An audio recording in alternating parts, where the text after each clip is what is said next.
ආයුබෝවන් build with Pubudu YouTube channel එකට ඔයාලා අදත් ආදරෙන් පිළිගන්නවා.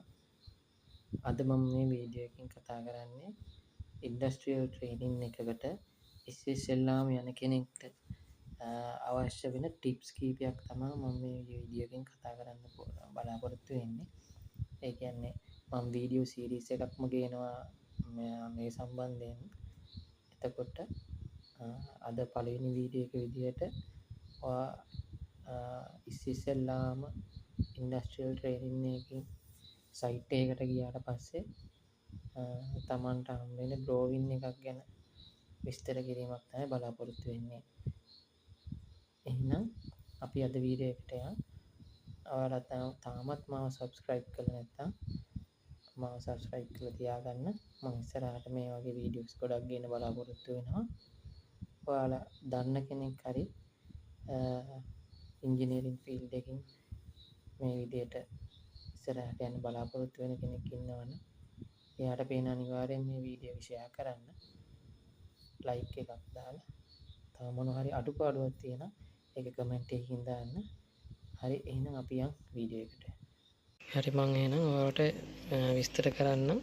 ඉස්සෙල්ලාම ඔයාලා සයිට් එකකට ගියාම හම් වෙන ඩ්‍රෝවින් එකේ තියෙන්නේ මොනවද කියලා. මොකද ඔයාලා ඉස්සෙල්ලාම සයිට් එකකට ගියාම ට්‍රේනින් විදිහට සමහර කෙනෙක්ට අයිඩියා එකක් තියෙන්න පුළුවන් ඩ්‍රෝවින් එක ගැන, සමහර කෙනෙක්ට අයිඩියා එකක් නැති වෙන්න පුළුවන්. මොකද එක්ස්පීරියන්ස් එකත් මත කට්ටිය ඉගෙන ගන්න යන කට්ටිය ඉන්නවනේ. එතකොට එහෙම කෙනෙක්ට එක සැරේට ඩ්‍රෝවින් එකක් ගත්තට පස්සේ මේකේ මොකද්ද මේ මොකද්ද කියන එක අයිඩියා එකක් නැති වෙන්න පුළුවන්. ඒක නිසා මම කෙටියෙන් කියලා දෙන්නම් ඩ්‍රෝවින් එකේ තියෙන දේවල්. ඊට පස්සේ මම ඉස්සරහට වීඩියෝ සීරීස් එකක් විදිහට දික් කරලා කියලා දෙන්නම්. මොනවද ඩ්‍රෝවින් එකේ විස්තර කරන දේ වගේ මොනවද තියෙන්නේ, රේන්ෆෝස්මන්ට් ඩීටේල් කොහොමද තියෙන්නේ, කොහොමද කම්බි නමා ගන්න කියන එක මම ඉස්සරහ වීඩියෝ සීරීස් එකෙන් කියලා දෙන්නම්. හරි, මේ වීඩියෝ එකේ මම කියලා දෙන්නම් කොහොමද ඉස්සෙල්ලාම ඩ්‍රෝවින් එක තියෙන්නේ මොනවද කියන එක.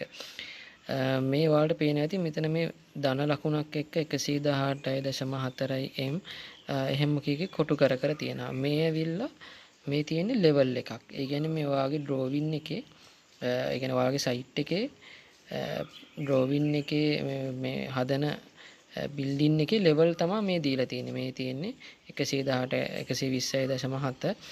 මෙතන තියෙන 120.7. ඒ කියන්නේ මේ තියෙන්නේ ලෙවල් එකක්. ලෙවල් එකක් කියන එක සරලව අයිඩියා එකක් ගන්නකො මේ ප්ලස් මාක් එකක් එක්ක මොකක් හරි අගයක් දීලා තියෙන මීටර වලින් ඒක අංකණය කරලා දීලා තියෙනම් ඒ තියෙන ලෙවල් එකක් කියන එක අයිඩියා එකක් ගන්න.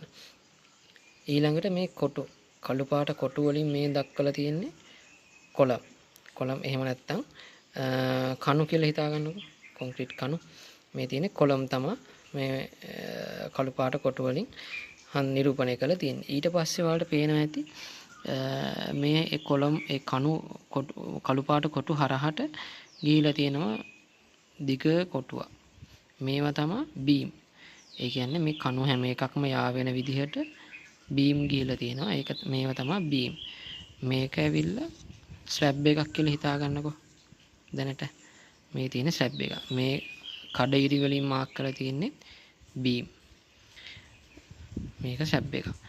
ඊට පස්සේ මේ වාට දීලා පේනවා ඇති මේකේ දීලා තියෙනවා මේ දුරවල්. මේ මෙතන ඉඳන් මෙතෙන්ට තියෙනවා 9390.5ක්. මේ දීලා තියෙන්නේ මිලිමීටර් වලින් අගයක්. අපි සයිට් එකක සාමාන්‍යයෙන් දෙන්නේ කුඩාම ඒකකයෙන් තමයි අපි ගණදෙනු කරන්නේ. එතකොට කන්ස්ට්‍රක්ෂන් වලදී අපි මිලිමීටර් වලින් තමයි සයිට් වල ගණනය කරන්නේ.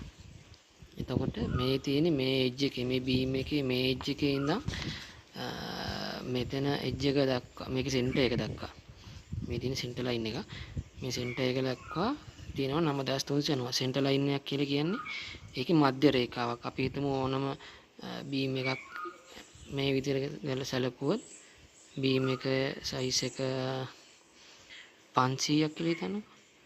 500ක බීම් එකක් සැලකුවොත් මේක මේ සෙන්ටර් ලයින් එකකින් කියන්නේ 500 බීම් එකේ හරි මධ්‍ය ලක්ෂය. කියන්නේ මේ බීම් එකේ 250ක පළලක් තමයි සෙන්ටර් ලයින් එකට තියෙන්නේ. මේ තියෙන හරි මැදින් යන එකක්. ඒ අදහස විතරක් දැනට අරගන්න. ඊට පස්සේ මම ඉස්සරහට වීඩියෝ වලදී කියලා දෙන්නම් මොකද්ද මේ හඳුන්වා දෙන්න කියලා. එතකොට මේ තියෙන්නේ මේ දුරවල් දීලා තියෙනවා ඔයාලට මිලිමීටර වලින් මේ තියෙන රේන්ෆෝස්මන්ට් කොලම් 225 කියලා. ඒ කියන්නේ මේ කොලම් එකේ සයිස් එක 225 225. එතකොට මේ තියෙනවා රූෆ් රින් බීම් කියලා එකක්. මේ කියලා බීම් එකක්. මේ බීම් එකේ සයිස් එක ඔයාලට පේනවා ඇති 500 225 කියලා තියෙනවා බීම් එකේ සයිස් එක. ඒ ඔක්කොම ඉස්සරහට මම කියලා දෙන්නම් කොහොමද එන්නේ කියන එක. දැනට මේ අදහසක් විතරක් අරගන්න ඩ්‍රෝවින් එකක් කියවන්නේ කොහොමද කියලා. මේ තියෙන්නේ 9 10 11 කියලා මේ දීලා තියෙන්නේ මේ ග්‍රිඩ් ලයින්.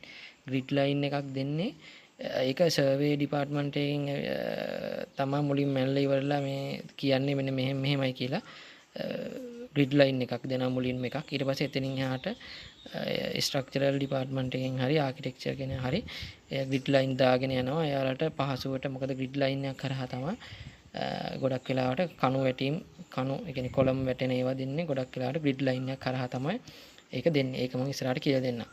මේ DE E1 E2 කියන්නේ ග්‍රිඩ් ලයින්. මේවත් ඇවිල්ලා ග්‍රිඩ් ලයින්. හරි. දැනට ඔය ටික අයිඩියා එකක් ගන්න මම මේ ප්ලෑන් එකේ ඉමේජ් එකක් මම YouTube මගේ YouTube channel එකට මම අප්ලෝඩ් කරලා තියන්නම්. ඔයාලට පුළුවන් ඒක ඩවුන්ලෝඩ් කරලා තියාගන්න. මම link එක දාලා තියනවා description එකේ. මේක ඩවුන්ලෝඩ් කරලා ඔයාලා මේ ප්ලෑන් එක අයිඩියා එකක් ගන්න. මොනවා හරි ගැටලුවක් තියෙන තැනක් තියෙනවා ඔයාලට ඉගෙන ගන්න කැමති දෙයක් හරි මොනවා හරි දෙයක් තියෙනවා කමෙන්ට් එකක් දාන්න. මෙන්න මේ දේ මට කියලා දෙන්න කියලා. එතකොට මම මේ දේ ගැන වෙන වීඩියෝ එකක් කරලා අනිවාර්යයෙන්ම ඔයාලට දාලා තියන්නම් මගේ channel එකට අප්ලෝඩ් කරලා තියන්නම්. එහෙනම් ඊළඟ වීඩියෝ එකෙන් හම් වෙනකම් ජය වේවා. මොනවා හරි දෙයක් ඔයාලා අලුතෙන් දෙයක් ඉගෙන ගන්න ඕන නම් මගේ YouTube channel එකෙන් මම ඔයාලගෙන් ඉල්ලා සිටිනවා YouTube channel එක subscribe කරන්න, bell icon එක click කරලා තියාගන්න. අලුත් වීඩියෝ එකක් එද්දි ඔයාලට notification එකක් එන විදිහට. හරි. එහෙනම් අපි ඊළඟ වීඩියෝ එකේදී හම්බෙමු.